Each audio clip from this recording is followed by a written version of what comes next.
Hello gamers, and welcome to some preview content for Steel Division 2 on my channel, and it's going to be the Tribute to the Liberation of Italy DLC, featuring 8 new divisions, 4 on each side, 4 Axis, 4 Allied divisions. There are like 300-ish new units, lots of new models as well, voiceover for Brazilians and so on. And this is a preview build, so things are obviously subject to change. And it's going to work like this. We will look at each division, like a first look. I haven't looked at them yet in a video. In another video I will build my own deck, and then yet in another video I will play it. We still have some time till the full release, which will be on 3rd of February. Okay, so let's start from top to bottom with Task Force 45. Task Force 45 is one of the most unique combined arms formations found on the Italian front. Created at the peak of an Allied manpower crisis in August 1944, the formation features a motley assortment of reluctant American AA gunners turned combat soldiers, decorated Japanese-American volunteers, old-fashioned US cavalrymen, and freshly arrived Brazilian troops with new voiceovers. Each infantry deployment is phase-locked, with the American gunners coming first, followed by the fanatical Nizai squads, and finally the Brazilians. A large quantity of M2 90mm dual-purpose guns and AA half-tracks are found in this battle group. 2 T-70 Recon tanks, repurposed M18 Hellcat prototypes, the Hellcat is really cool, as well as other armor including Wolverines can be deployed. The heavy M1 155mm can be fielded alongside formidable 203mm artillery pieces. Task Force 45 is very strong on the defense, but requires skill to be used efficiently when switching to the attack. Yeah, it's categorized, with a C rating, so defensive rating, and it's considered an American division. Okay, let's take a look. We get points on G points on Recon, some infantry obviously as well, not much in a tank compartment. Support seems decent, anti-tank, quite a few slots, very cheap AA slots. Artillery slots seem decent, air slots seem very cheap. So let's take a look what we get here. We have a Bantam with the 50 cal. It's only 10 points, Recon and radio. It's open top, but has a little bit of armor. Then the first Brazilian unit I've ever seen is this guy's 50 cal truck. So nothing to write home about. Ammo pioneers. They can be brought in this truck as well, or in the HMG truck, which you can keep for just 10 pounds extra. They've got TNT, so not bad. No radio, but Recon. Franco Atirador. They come in the Willis, but they can also come in a half track, or in a 30 cal actually.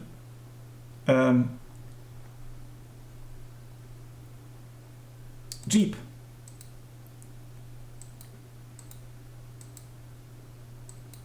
So they actually have a sniper rifle for 20 points, so that could be a go-to unit in this deck. You get 1 card, but face locked to B as a Brazilian. And then you get a Recon squad.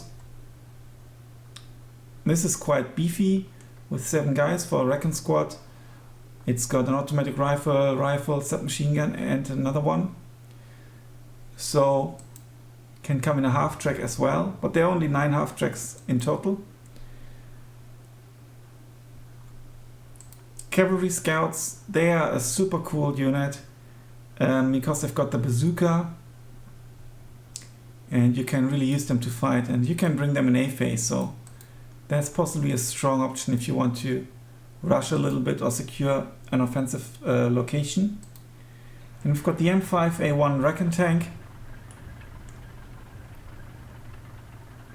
The M8 is with radio. The M8 is Brazilian, so face locked to B. Then there's an American M8 as well, no difference. It's obviously just the face lock. One card of the Brazilian M8. And then the T70, this modified Hellcat, is in the Recon tab. This is actually quite good. You get one if you get it single vetted, but it's only 50 points, 130mm penetration, and 1750m range. That ain't bad. And you get some slots, so also radio, quite a bit of radio, but only for the vehicles. Infantry tab, there are some Brits. Is that convert gunners? Is that like former AA as well?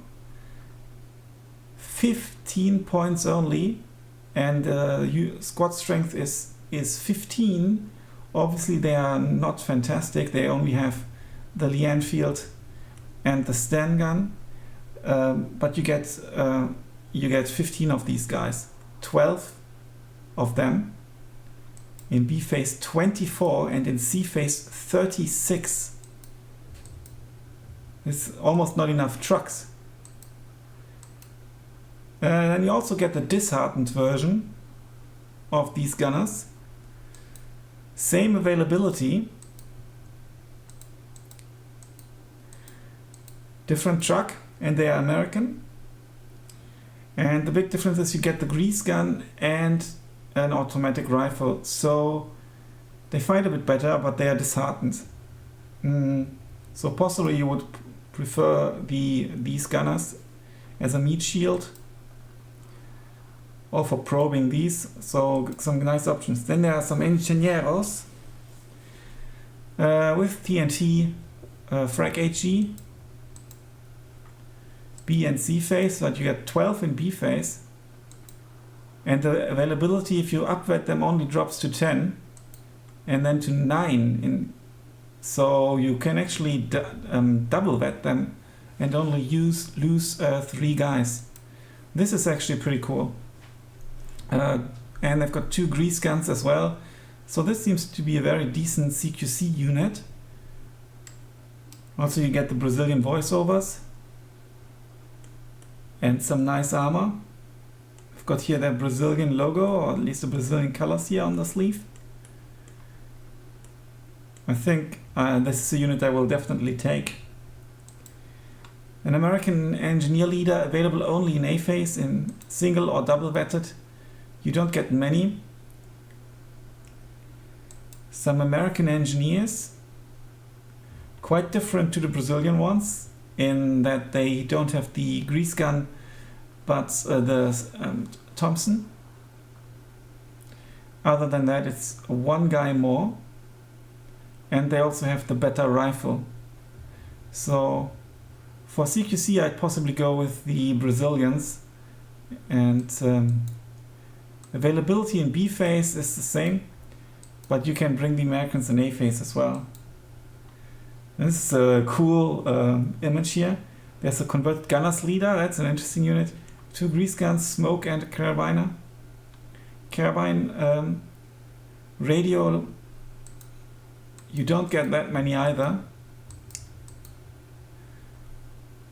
So all the leaders, will be a Brazilian leader as well. Then we have the Pracinhas in B phase only.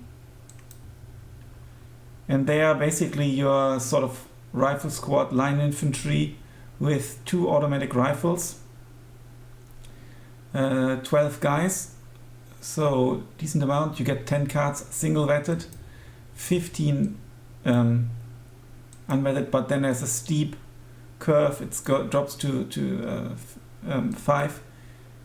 I think this is possibly one of the go-to line infantries, or maybe this American one, which is actually Japanese. The Nisei rifles. Oh, they have a bazooka. So this is the first AT infantry squad available, and then already with the bazooka, which is a really cool weapon, and double automatic rifles, 1 submachine gun as well, 12 guys, and they've got the fanatical trait.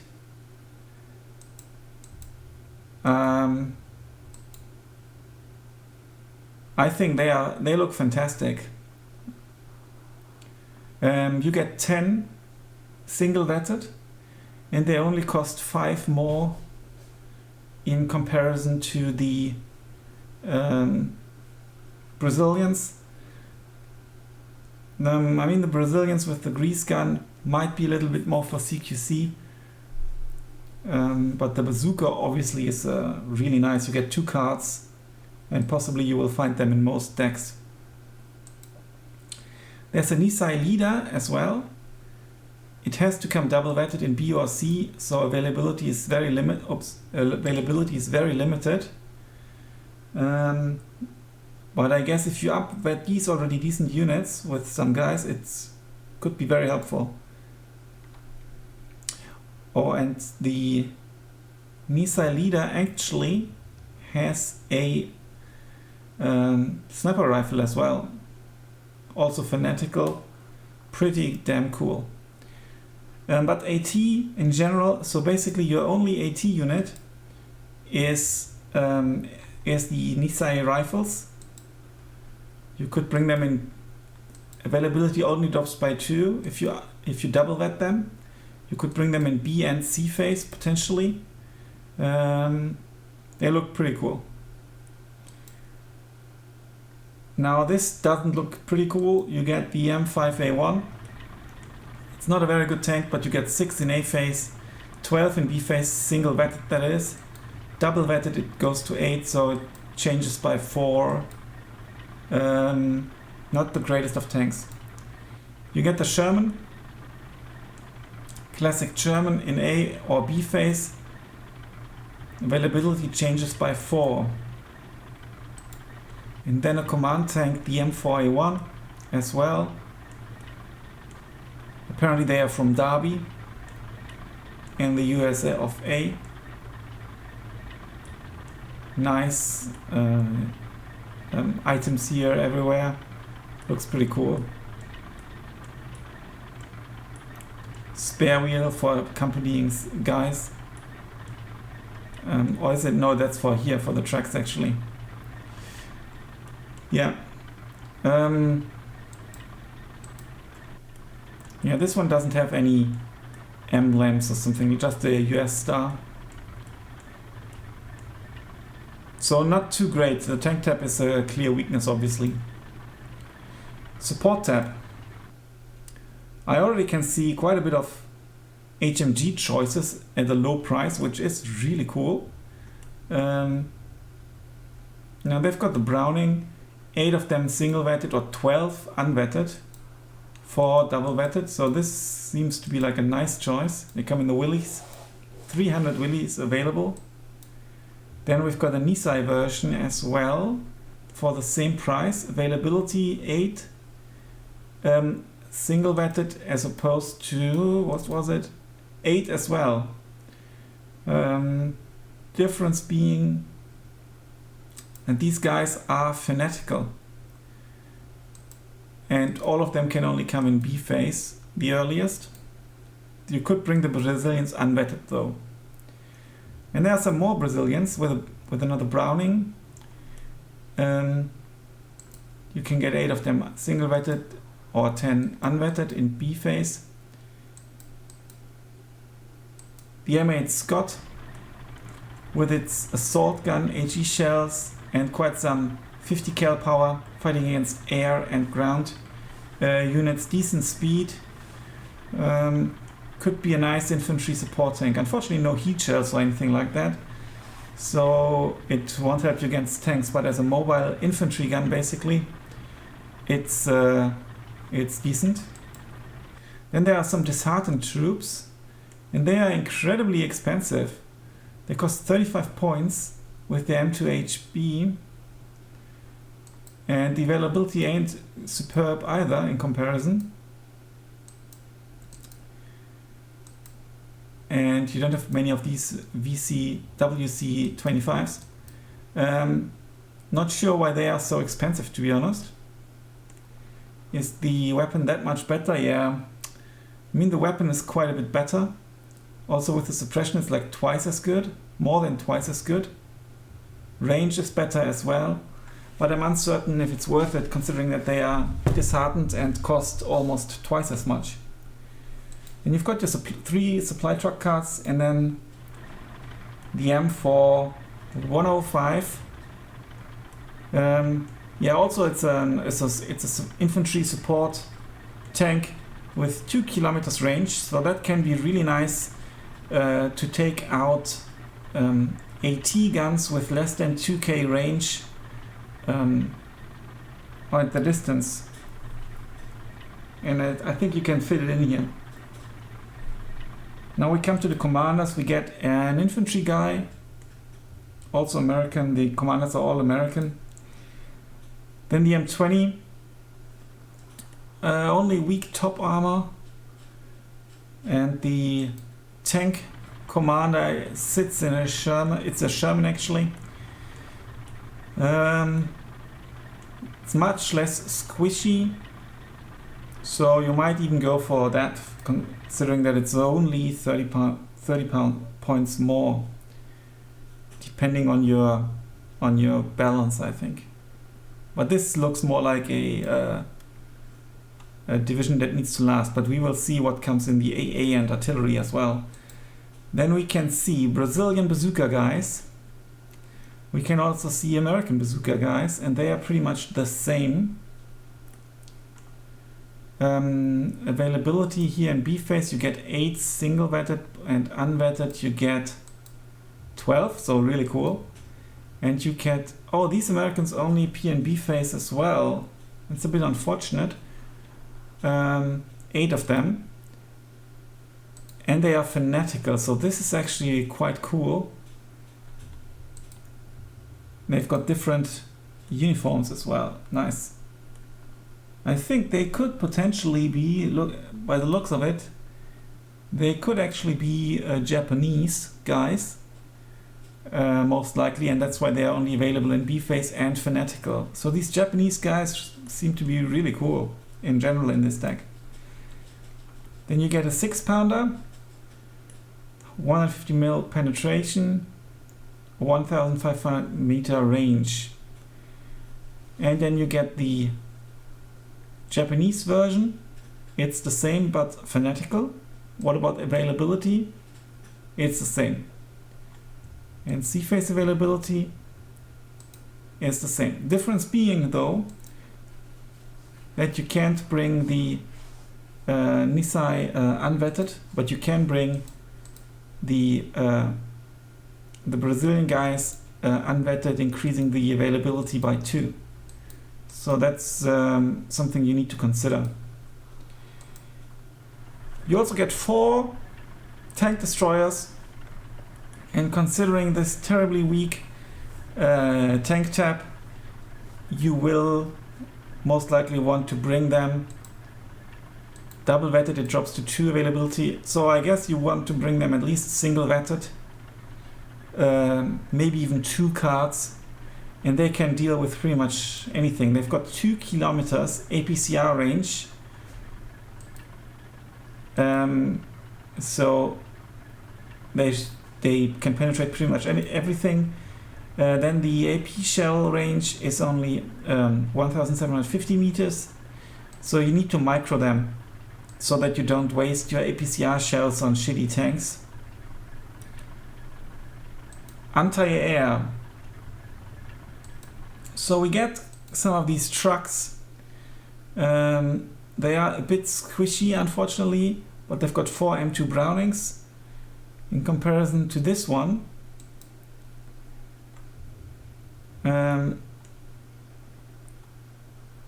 oh, I see. So these Brownings can also shoot at the ground, but this one also has AG shells. So this is pretty nice if you want to, have them defend themselves as well. Other than that, it's basically the same vehicle. It's just a different AA setup, basically. Can we see the cannons here? That's the autocannon, and then next to it we see the 2 Brownings. And here we can see the very different mount with the 4 Brownings. There's also the good old Bofors, and given the current meta, they should actually be sufficient. Maybe single vetted in A and B, and then you definitely bring some of the trucks for sure. And then there's a big piece here, 90mm, 3K range. It's got AP shells with 2K range, HE shells 2K range, and then it's bullets 90mm. I would like to try that out. I think I haven't used that unit yet. Maybe it's new. Can't come with ammunition, but I think this is something you will put in your deck as well, also to serve in an emergency AT roll in case there's a breakthrough. Now artillery will be important for this deck, and it's been praised as well with a huge gun. So let's see. So we get the artillery commander. Availability is quite decent. In B phase you get 4 single vetted, in A you get 2, in C you get 6.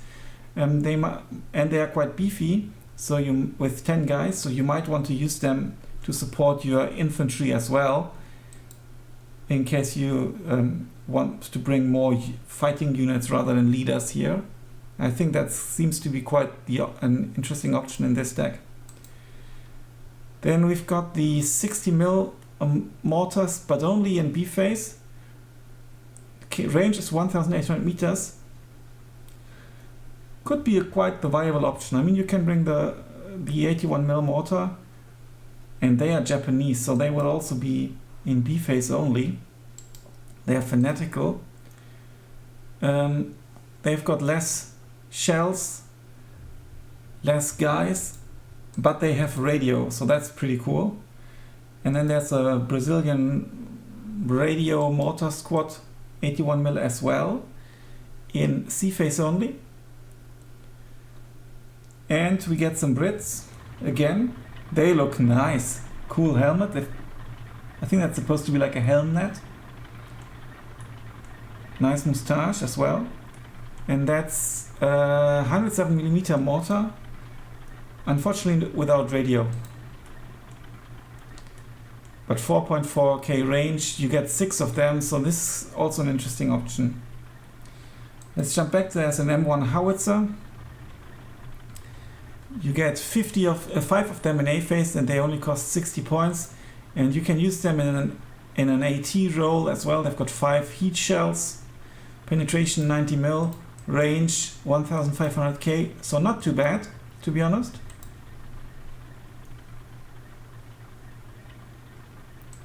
And then you've got the Ubizero, or Ubizero,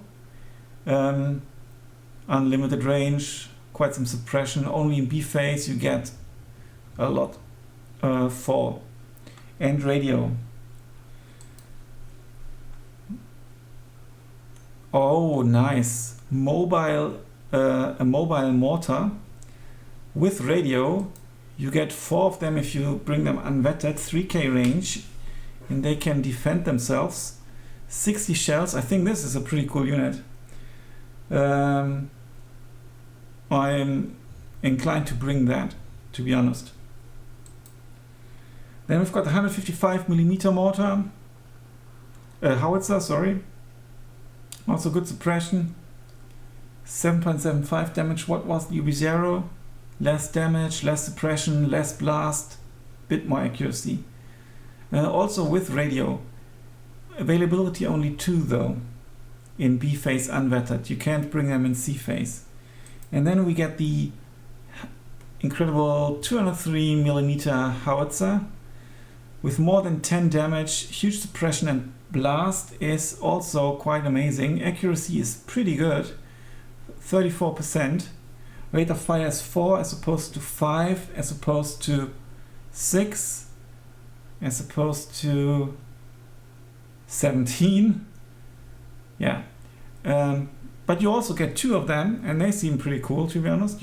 In particular, if you go the long game, you might bring them in C phase to take out enemies' strong positions.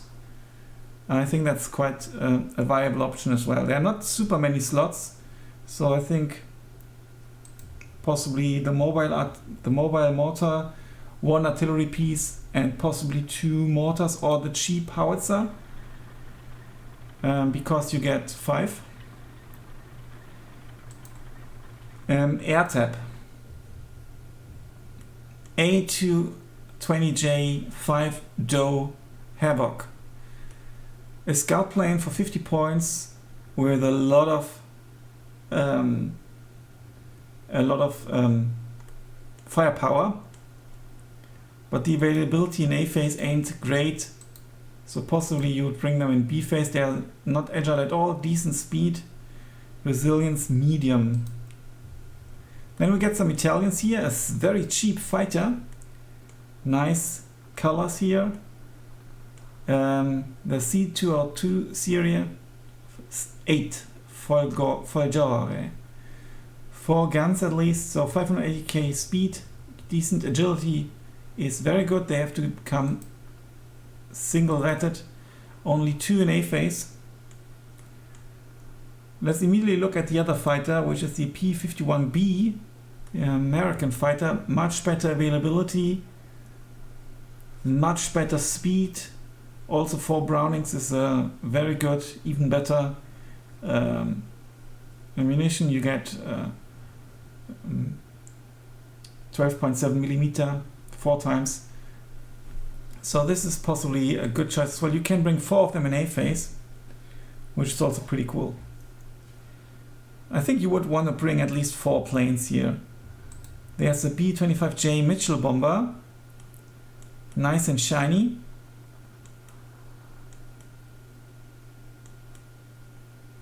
Finito Benito, next Hiroshima.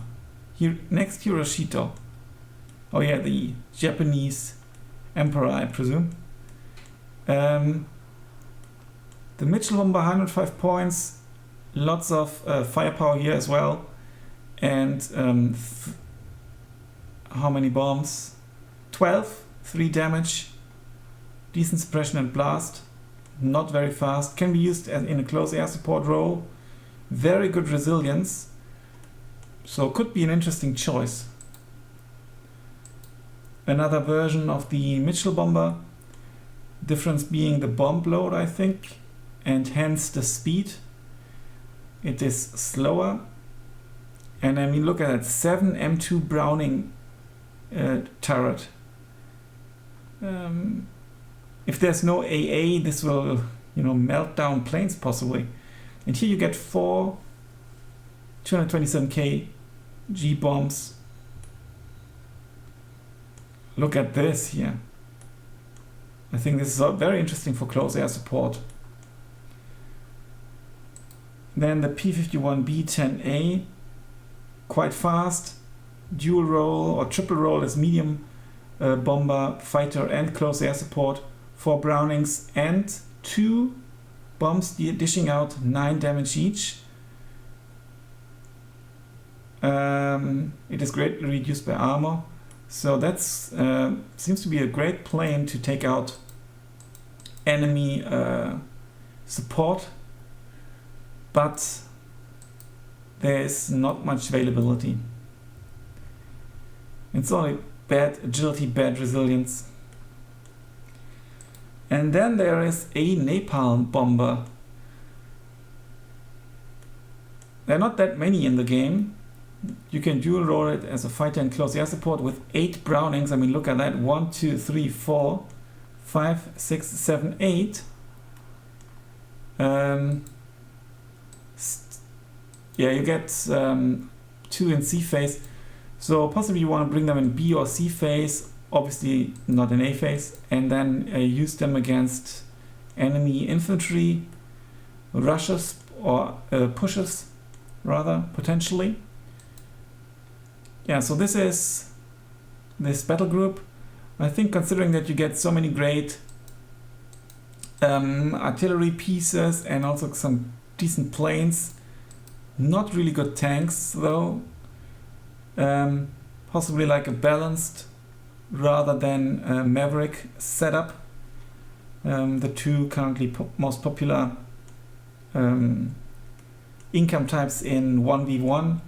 So I think the deck I'm going to build for the next video is going to be balanced income. So stay tuned for much more Steel Division 2 content on my channel. I will cover all 8 divisions. Yeah, thanks a lot for watching. Until then, bye for now.